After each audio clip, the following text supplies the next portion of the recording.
ಗೃಹ ಸಚಿವರ ತವರಿನಲ್ಲೇ ಪೊಲೀಸಪ್ಪನ ಅಟ್ಟಹಾಸ.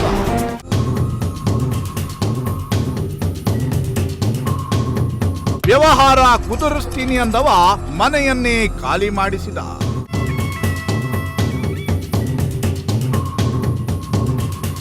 ಎಸ್, ರಾಜ್ಯದಲ್ಲಿ ಒಂದು ಕಡೆ ಮೈಕ್ರೋ ಫೈನಾನ್ಸ್ ಮೀಟರ್ ಬಡ್ಡಿ ದಂಧೆಕೋರರ ಹಾವಳಿ ಮಿತಿ ಮೀರ್ತಿದೆ.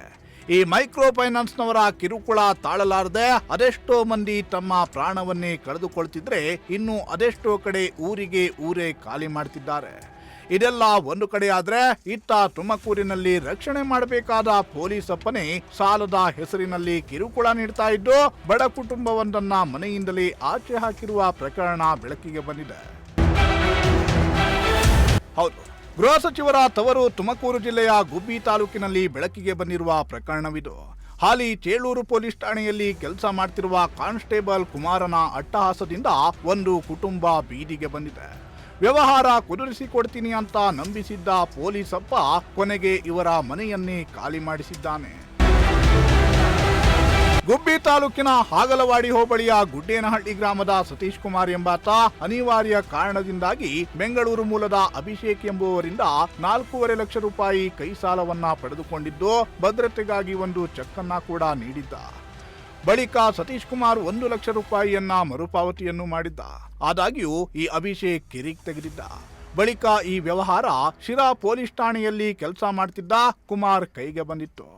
ಹೆಸರು ಸತೀಶ್ ಕುಮಾರ್ ಅಂತ, ಆಗ್ಲೂಡಿ ಹೋಬಳಿ ಗುಡ್ಡೇನಹಳ್ಳಿ ಗ್ರಾಮ ನಮ್ಮದು. ನಾನು ಅಭಿಷೇಕ್ ಹತ್ರ ನನ್ನ ಪರಿಚಯ ಹಿಂಗೆ ಇರುತ್ತೆ, ವ್ಯವಹಾರ ಮಾಡ್ತಾ ಇರ್ತೀನಿ ಅಭಿಷೇಕ್ ಹತ್ರ. ಅವನ ಹತ್ರ 4.5 ಲಕ್ಷ ನಾನು ಸಾಲ ತಗೊಂಡಿರ್ತೀನಿ. ಸಾಲ ತಗೊಂಡ್ಬಿಟ್ಟು ಒಂದು ಲಕ್ಷ ರಿಟರ್ನು ನಾನು ಅವ್ನಿಗೆ ಹಾಕ್ತೀನಿ.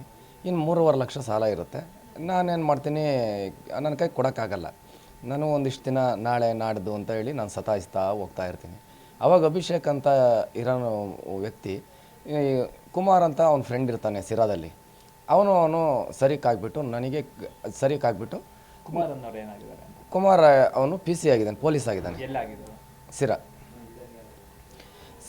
ಸರಿಕಾಗ್ಬಿಟ್ಟು ಅಭಿಷೇಕು ಅವನು ಜೊತೆಯಾಗಿ ನಾನೇನಾದರೂ ಸೆಟ್ಲ್ಮೆಂಟ್ ಮಾಡ್ತೀನಿ ಇಂದು ಪ್ರಾಬ್ಲಮ್ ಸತೀಶ್ಗೆ ಹೇಳು ಅಂತ ಹೇಳ್ತಾನೆ. ಸತೀಶ್ ನೋಡಪ್ಪ, ಅವರು ಕುಮಾರ್ ಸೆಟ್ಲ್ಮೆಂಟ್ ಮಾಡ್ತಾರಂತೆ, ಅವ್ರಿಗೇನೋ ಬರ್ಕೊಡ್ಬೇಕಂತೆ, ಹಂಗೆ ಹಿಂಗೆ ಅಂತೇಳಿ ಕುಮಾರ್ ನನಗೆ ನಮ್ಮ ಅತ್ತೆ ಹೆಸ್ರಿಗೆ ನೀನೇನಾದರೂ ಬರ್ಕೊಡ್ತೀನಪ್ಪ, ನಾನೇನಾದ್ರು ಮಾಡಿ ಸೆಟ್ಲ್ಮೆಂಟ್ ಮಾಡ್ತೀನಿ ಅಂತ ಹೇಳ್ತಾನೆ. ನಾನೇನು ಮಾಡ್ತೀನಿ, ಏನೋ ಒಂದು ನನಗೆ ಪ್ರಾಬ್ಲಮ್ ಸಾಲ ಆದರೂ ಸಾಕಣಪ್ಪ, ನನಗೆ ಬರ್ಕೊಡ್ತೀನಿ ಕಣಪ್ಪ, ನಾನು ಅಗ್ರಿಮೆಂಟು ಮಾಡಿಸ್ಕೊಂತೀನಿ ಅಂತ ಹೇಳ್ತಾನೆ ಅವನು.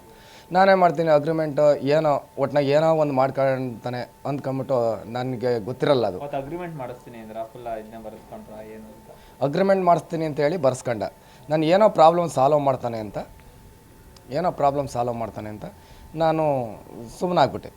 ಸತೀಶ್ ಕುಮಾರ್ ಮತ್ತು ಅಭಿಷೇಕ್ ನಡುವೆ ನ್ಯಾಯ ಪಂಚಾಯಿತಿ ನಡೆಸಿದ್ದ ಕಾನ್ಸ್ಟೇಬಲ್ ಕುಮಾರ ಸತೀಶ್ ಕುಮಾರ್ ಪತ್ನಿ ಉಮಾದೇವಿ ಹೆಸರಿನಲ್ಲಿರುವ 6 ಗುಂಟೆ ಜಮೀನನ್ನ ಅಗ್ರಿಮೆಂಟ್ ಮಾಡಿಸಿಕೊಟ್ರೆ ಅಭಿಷೇಕ್ಗೆ ತಾನೇ ಹಣ ತೀರಿಸುವುದಾಗಿ ಹೇಳಿದ್ದ.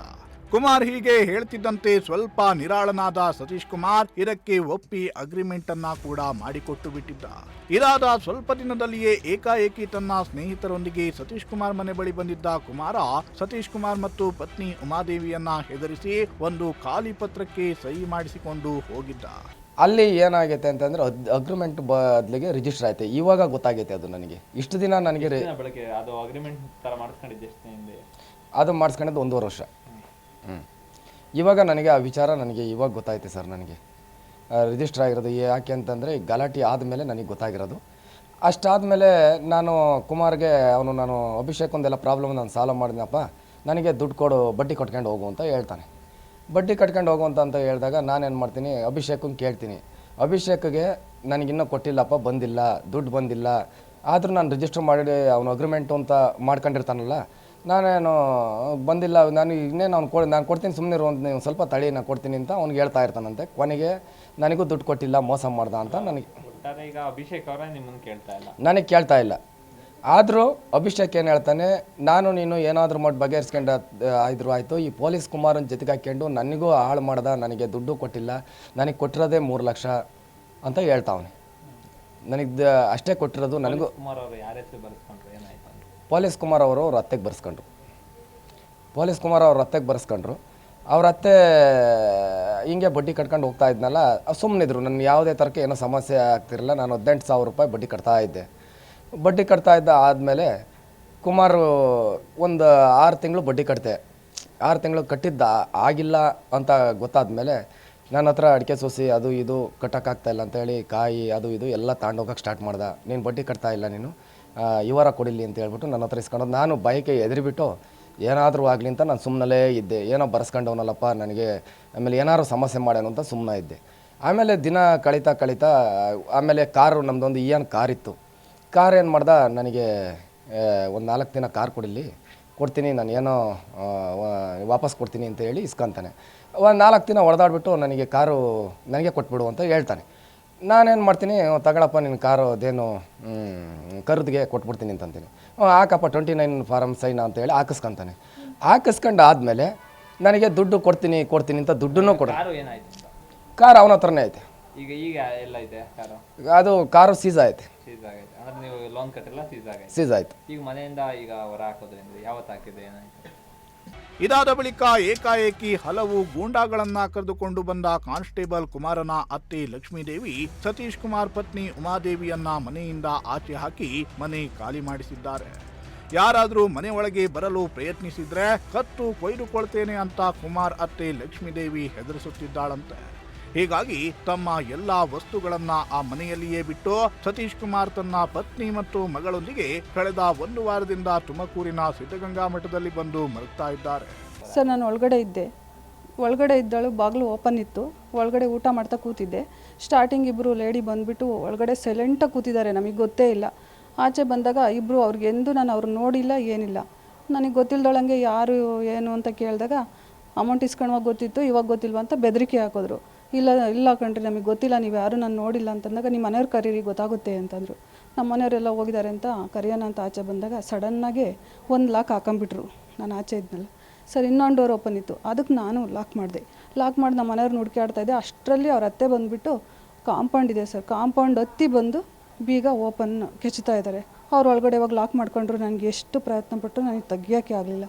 ಒಳಗಡೆ ನನಗೇನಾದರೂ ಅನಾಹುತ ಆಗಿದ್ರೆ ಅದು ಮನೇಲಿ ನಮ್ಗೆ ಸಂಬಂಧಪಟ್ಟಿದ್ದೆಲ್ಲ ಇದೆ ಸರ್. ನನ್ನ ಮಗಳು ಸ್ಕೂಲ್ದು ಯೂನಿಫಾರ್ಮು, ಬುಕ್ಸು ಎಲ್ಲ ಇದೆ. ಹ್ಞೂ ಸರ್, ಇದೆ. 30 ಗ್ರಾಮ್ ಚೈನ್ ಐತೆ, 5 ಗ್ರಾಮು ಉಂಗುರ ಐತೆ, ಇನ್ನೂ ಎಲ್ಲ ಇದೆ. ಹಣ ಸ್ವಲ್ಪ ಅಷ್ಟು ಇಷ್ಟು ಇಟ್ಟಿದ್ವಿ ಸರ್, ಅಷ್ಟೇ. ನ್ಯಾಯ ಬೇಕೇ ಬೇಕು ಸರ್. ಈಗ ನನಗೆ ಸದ್ಯಕ್ಕೆ ಅವ್ರು ಏನಾದರೂ ಹೋರಾಟ ಮಾಡ್ಕೊಳ್ಳಿ, ನನಗೆ ಅದು ಬೇಕಿಲ್ಲ. ನನಗೆ ಮನೆ ಏಕಾಏಕಿ ಮನೆಗೆ ಹಾಕೋರಲ್ಲ, ನಾವು ಎಲ್ಲಿರೋದು ಸರ್? ನನ್ನ ಮಗಳನ್ನ ಕಟ್ಕೊಂಡು ವಯಸ್ಸಿಗೆ ಬಂದಿರೋ ಮಗಳವಳೆ. ನನಗೆ ನ್ಯಾಯ ಬೇಕೇ ಬೇಕು, ನನಗೆ ಮನೆ ಬೇಕೇ ಬೇಕು ಸರ್. ಮೇನ್ ಮನೆಯಲ್ಲಿ ತಮ್ಮ ಬಟ್ಟೆ ಬರೆ, ಒಡವೆ, ಕಾಗದ ಪತ್ರ ಎಲ್ಲವೂ ಇದೆ. ಬಂಗಾರದ ಉಂಗುರ, ಚೈನ್ ಇದೆ. ಮಗಳ ಪಠ್ಯ ಪುಸ್ತಕಗಳಿವೆ. ಹೀಗಾಗಿ ಈ ಮನೆಯನ್ನ ತಮ್ಮ ಸುಪರ್ದಿಗೆ ಬಿಡಿಸಿಕೊಡಿ, ಈ ಪೊಲೀಸಪ್ಪನ ಕಾಟದಿಂದ ಮುಕ್ತಿ ಕೊಡಿಸಿ ಅಂತ ಈ ಬಡ ಕುಟುಂಬ ಕಣ್ಣೀರಿಡುತ್ತಿದೆ. Bureau report, Prajashakti TV.